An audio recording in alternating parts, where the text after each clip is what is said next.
dois casos diferentes, né? Uma situação é recebimento, né, do conteúdo e a transmissão, né, o compartilhamento. Isso ele pode preservar o anonimato através do Disque Denúncia, não vai ter maiores consequências na vida da pessoa que fizer a denúncia. Outra coisa é se ela tiver o conhecimento, né, ou for alguma criança que está sob os cuidados dela. Aí a DPCA tem um sistema de atendimento que quem vai ouvir vai ser uma equipe que tem preparo, psicólogo, assistente social, porque a doutora vai poder falar com mais, né, tem uma série de situações, né, que para o tratamento que vai ser dado, provavelmente os policiais vão ouvir só os responsáveis, né, aquela criança não é ouvida por um policial sem treinamento, ele é uma equipe preparada para isso, porque tem uma série, né, de questões envolvidas nisso. Denunciar é preciso, assim, é muita coragem, né, Elza? É muito complexo, porque assim, vamos supor que eu tenho um filho, meu esposo, eu descobri que o meu esposo está molestando a nossa filha. Aí você imagina, você começa a pensar, o meu casamento vai ser destruído se eu denunciar. Só que aí você vai um pouquinho lá no futuro. A saúde mental dessa criança também vai ser destruída, porque ela vai ser insegura, ela vai ter problema com a escolha sexual, né, a orientação sexual, ela pode ter, não que ela vai ter, ela pode ter problema com orientação sexual. Essa criança vai crescer, às vezes, com isolamento, ela vai ter uma série de transtornos, ela pode desenvolver compulsão, vários tipos de compulsão, inclusive ser, no futuro, um abusador. Então, a gente tem que pensar e colocar na balança o que é mais importante. É muito complexo, mas exige amor, primeiro amor, né? E exige coragem.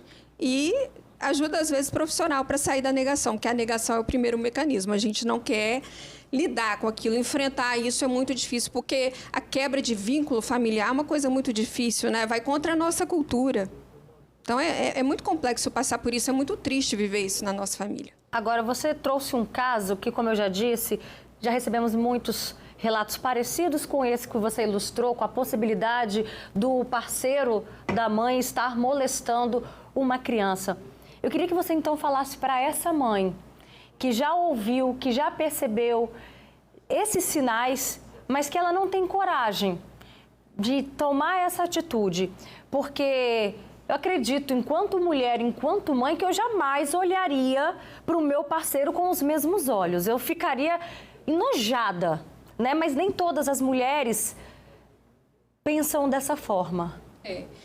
Depende também do processo que essa mãe já vivenciou, porque o que a gente vê é que as coisas vão se repetindo. Às vezes a mãe já sofreu abuso, naturalizou o abuso e vê a filha acontecendo com os filhos e acaba naturalizando também por uma série de questões emocionais. Mas o que eu digo é o seguinte, o seu filho, provavelmente ele vai cobrar de você essa falta de proteção um dia. Tá? Então, você vai ter que escolher o que você quer lidar. Tem hora que a gente tem que escolher qual é o problema que eu quero enfrentar. É uma separação ou é a quebra do meu vínculo com o meu filho, né? A parentalidade é uma coisa muito forte.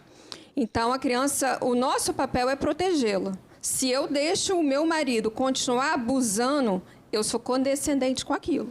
Então, você não é mais inocente, a partir do momento que você tem informação. Sabe? Denuncia, quem vai fazer a parte que cabe é a justiça. Então, sem contar que a gente está falando do nosso bem maior, né? Do os filho, nossos né? filhos. Então, o que eu vejo é que os filhos que foram negados nessa esfera de proteção, eles sofrem demais. Né? E uma vez que ele não recebe do pai e da mãe essa proteção, esse vínculo se quebra e dificilmente ele se reconstrói. Obrigada pela participação de vocês, a gente fazendo esse alerta tão importante, como eu bem disse, aos nossos filhos.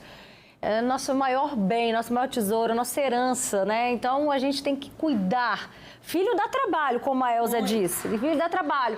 Mas, é um trabalho que a gente faz com amor, então que a gente cuide muito bem deles. Obrigada pela participação de vocês. Obrigada, doutor. E olha só, gente, foram condenados a mais de 37 anos de prisão. Só esperar que o doutor... Isso aí, obrigada, doutor, um abraço. Não, que isso, boa tarde, viu? Foram condenados a mais de 37 anos de prisão os dois capixabas que mataram uma jovem em Minas Gerais, uma jovem de Minas Gerais. Isso aconteceu lá nos Estados Unidos.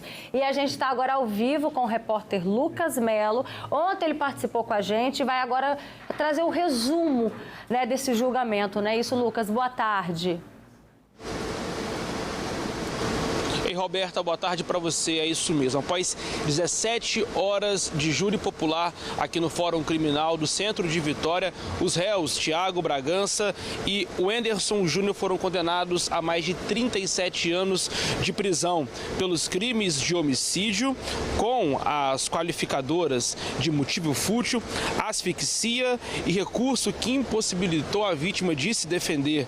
Além disso, foram condenados pelos crimes de ocultação de cadáver, furto do carro, celular e dinheiro da vítima. O Thiago Felipe Luiz Bragança, a pena dele foi de 37 anos e 3 meses de reclusão. Já o Wenderson Júnior foi condenado a 37 anos e 7 meses de reclusão em regime fechado. E a gente acompanhou durante todo o dia de ontem esse julgamento, que foi longo. Ao longo do dia, 6 testemunhas foram ouvidas, 2 de acusação, 2 policiais americanos que participaram da investigação lá nos Estados Unidos pela parte da acusação e 4 testemunhas de defesa, entre elas a mãe do Thiago e também o cunhado do pai do Wenderson, participaram aqui desse julgamento. Após ouvir as testemunhas, a juíza e o Ministério Público, além da defesa, ouviram então os réus.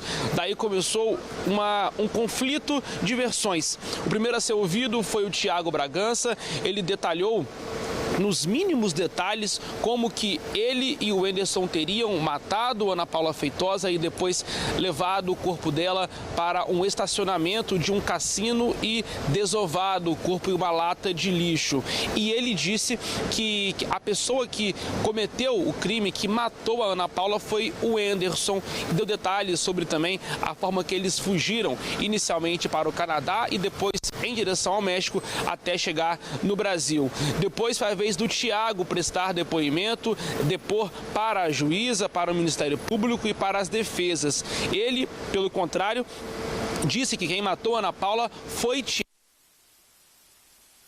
Ameaçado o próprio Wenderson de morte se ele não colaborasse. Mas o que chamou a atenção da promotoria, o pedido do Ministério Público foi atendido por conta de vídeos e áudios que eles dois, Wenderson e Thiago, fizeram comemorando e debochando após terem matado Ana Paula lá nos Estados Unidos. Um desses vídeos, inclusive, Roberta, foi enviado para a mãe de Ana Paula aqui no Brasil logo após a morte da mulher que tinha 24 anos na época. Eles foram presos aqui no Espírito Santo, em Cariacica, cerca de um mês após o crime e agora vão cumprir o restante da pena em regime fechado. Porém, o Ministério Público, os promotores, já afirmaram que vão recorrer para tentar aumentar a pena dos 2 que foram condenados na madrugada de hoje aqui no Fórum Criminal no Centro de Vitória. Roberta. Tá certo, Lucas. Obrigada pelas suas informações e a gente espera que eles apodreçam na cadeia, porque eles fugiram dos Estados Unidos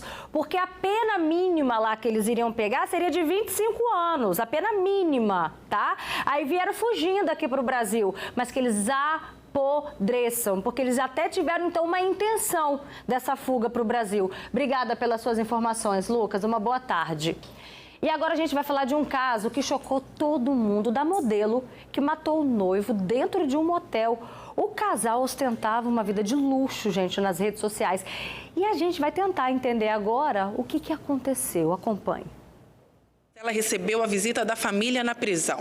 Eles levaram água e produtos de higiene pessoal e saíram sem falar com a nossa equipe de reportagem.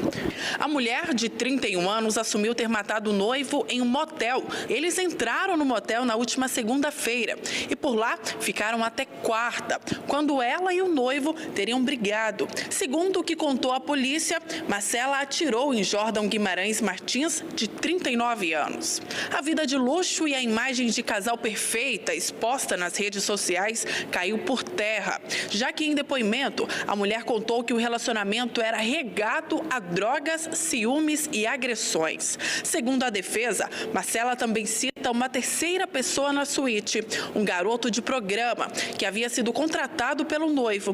O homem teria fugido depois que viu que eles usavam muita droga e que tinha uma arma na mesa. Eles começaram uma discussão que eles já vinham tendo há um certo tempo, né, que é relacionada a uma filha que ele tem de 4 anos, de um outro relacionamento, que relatou para Marcela